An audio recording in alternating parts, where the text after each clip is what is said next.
So that's spinning quite freely. I don't think there's any problem with the bearings. But as I say, I want to get to the commutator to try and clean that up a bit.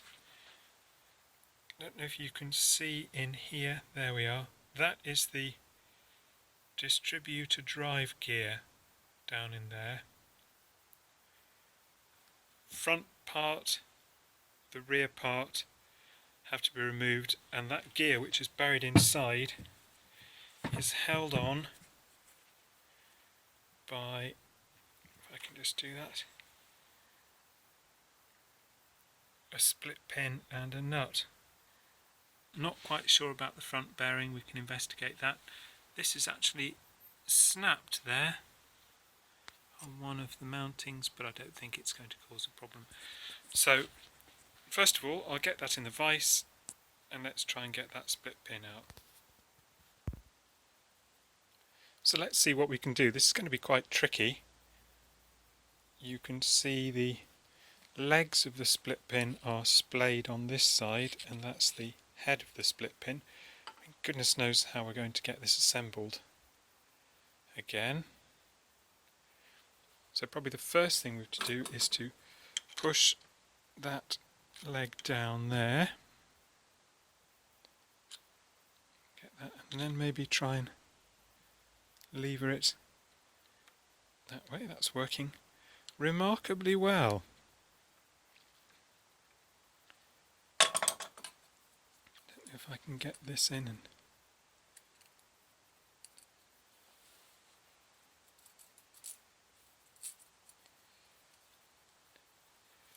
push it that way a bit.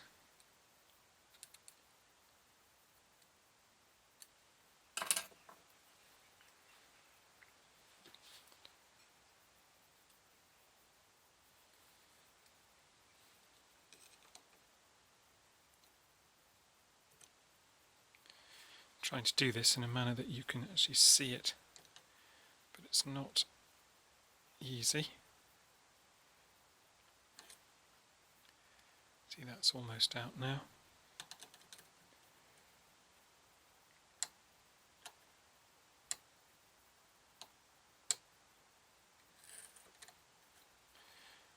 Well, I'm absolutely amazed. That came out like a dream.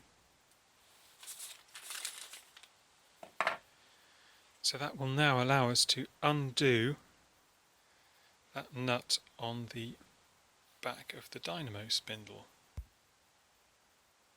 Having found a suitable socket, which turns out to be 3/16 Whitworth actually, which is a fairly snug fit on there, we can then proceed to try and undo it. I'm using these aluminium face cheeks in the vise to avoid the surface of the vise from damaging the dynamo shaft. And what I'm going to do is place the dynamo so that the shaft is gripped by the vise.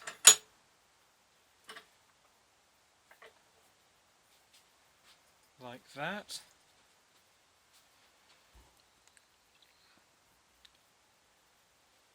And hopefully now I can undo that with a socket.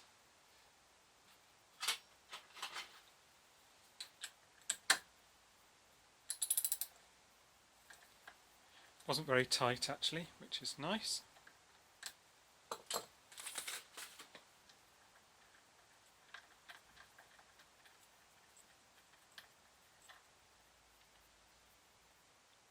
The dynamo is held together with two long bolts which go all the way down from one end to the other. In this case, bizarrely, one has a hex head on it and the other one has a screwdriver slot, but I've seen both. This seems to have a mixture of the two.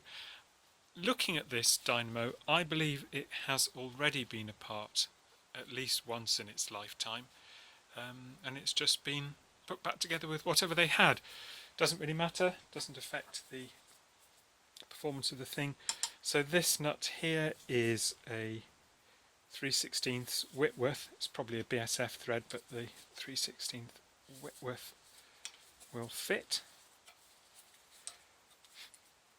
BSF and Whitworth spanners are the same, the only difference being that BSF used one size smaller head than the Whitworth because it's a finer thread, so I think if you use a smaller spanner you're less likely to strip the thread. So what I'm using here is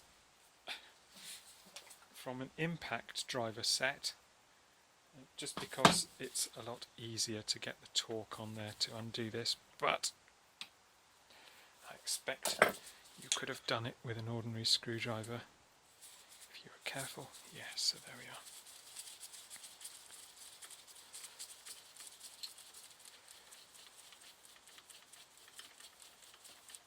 That's the first one. So you see this is the bolt which runs all the way from top to bottom of the dynamo, holding it together. And this is the second one.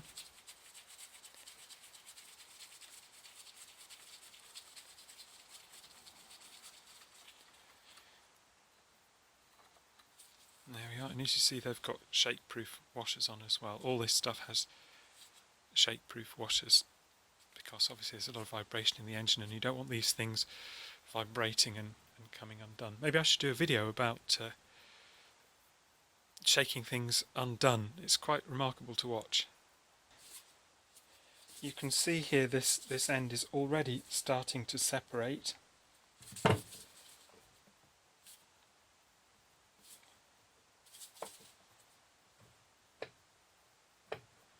And looking at the commutator moving here, it would seem that the whole front piece with the armature is going to come out. There we are. Look at that.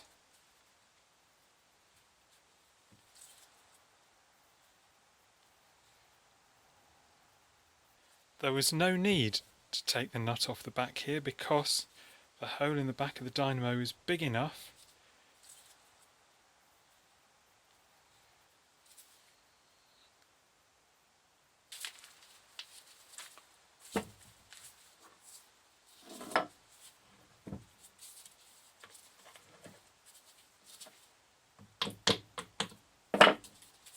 that came off nice and easily, making sure nothing gets caught up in the process. Yes, that's the wiring for the output terminal that you can see going up there.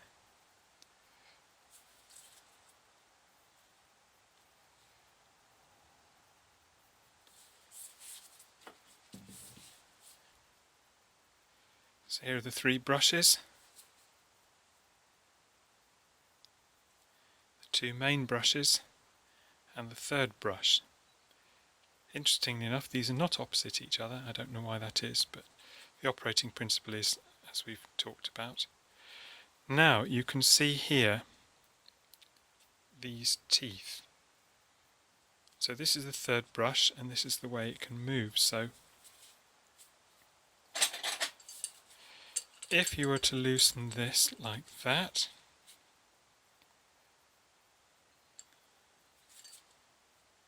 that allows this assembly to move.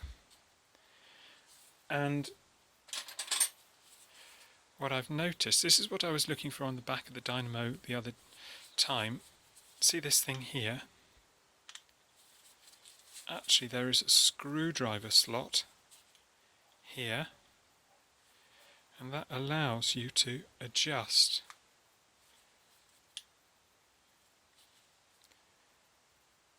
the third brush position while the dynamo is in situ on the car. So that allows you to set your charging rate by moving the position of the third brush.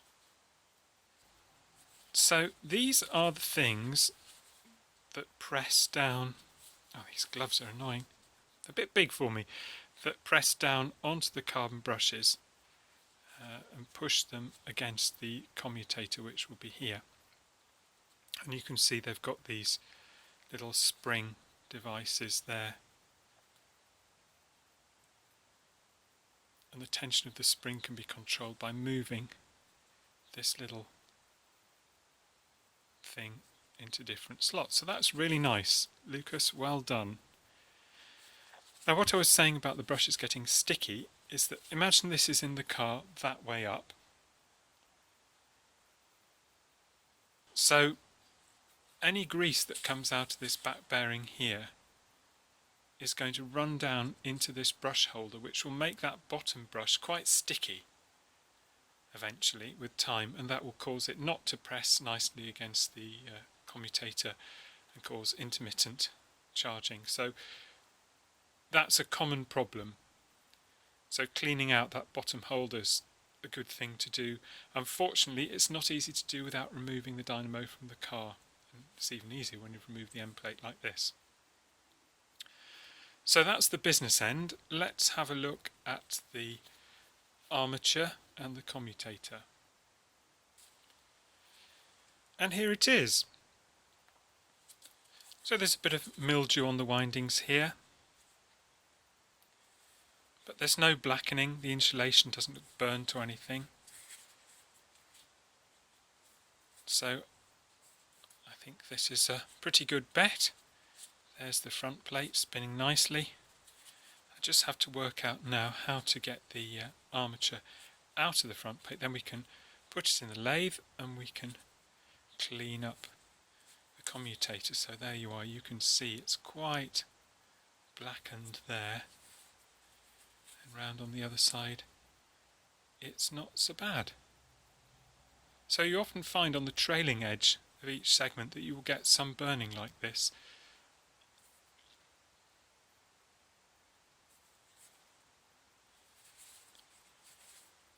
But it's not usual for it to be all blackened like that. And there's the distributor drive gear. There we are. Another little keyway there. Just pop that in there for safekeeping. And then there are a number of washers. Here, there's the rear bearing. See if we can get that keyway out without damaging it. There we go. Sorry, the key, not the keyway. There it is. Little semicircular key. I think that's called a Woodruff key, which will then allow us to withdraw this.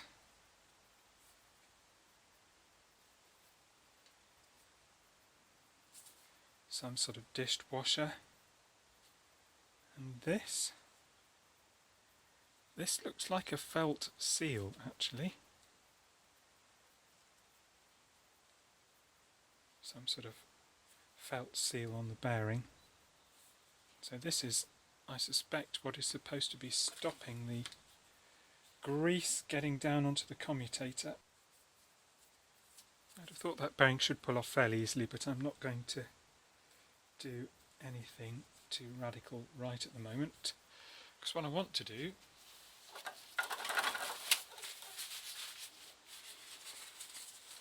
is remove the front. Let's just get that round there. So the question is, how easily does this front come off? This is where a hide mallet would come in handy.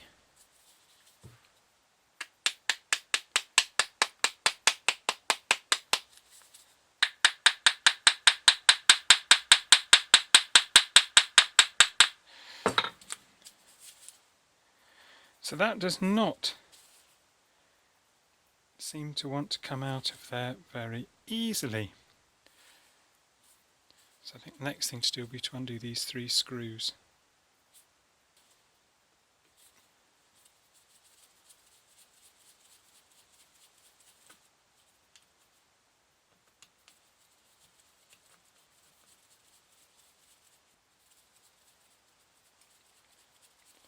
They're not particularly tight.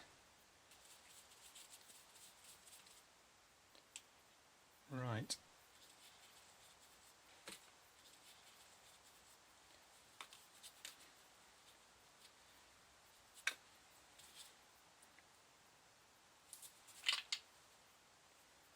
There we are.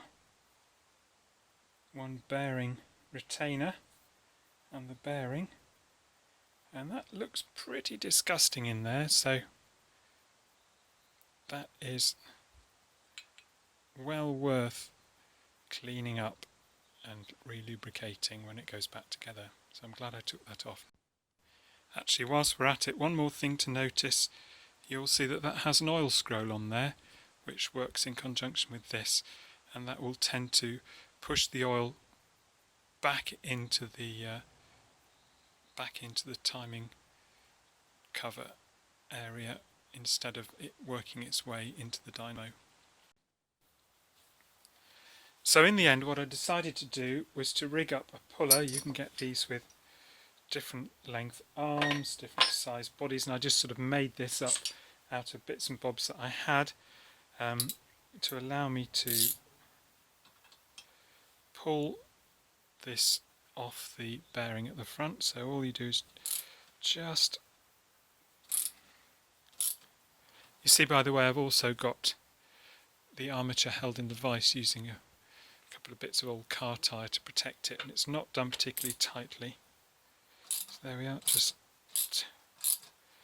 pulling this. It's not coming off particularly straight.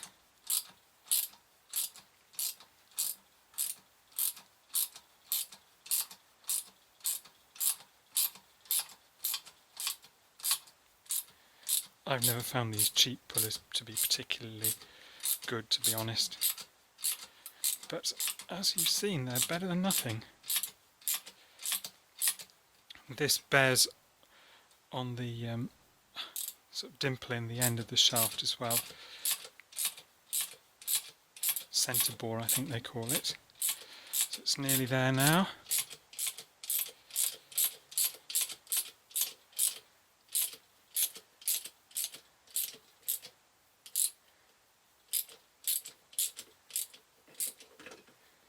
There we have it.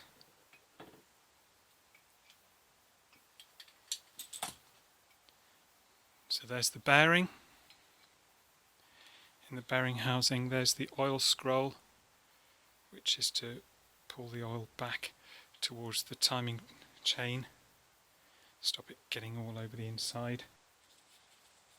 I also noticed there's an oil scroll here on the front of the shaft, and that corresponds to this recess here, and that again is to drag the oil back into the bearing.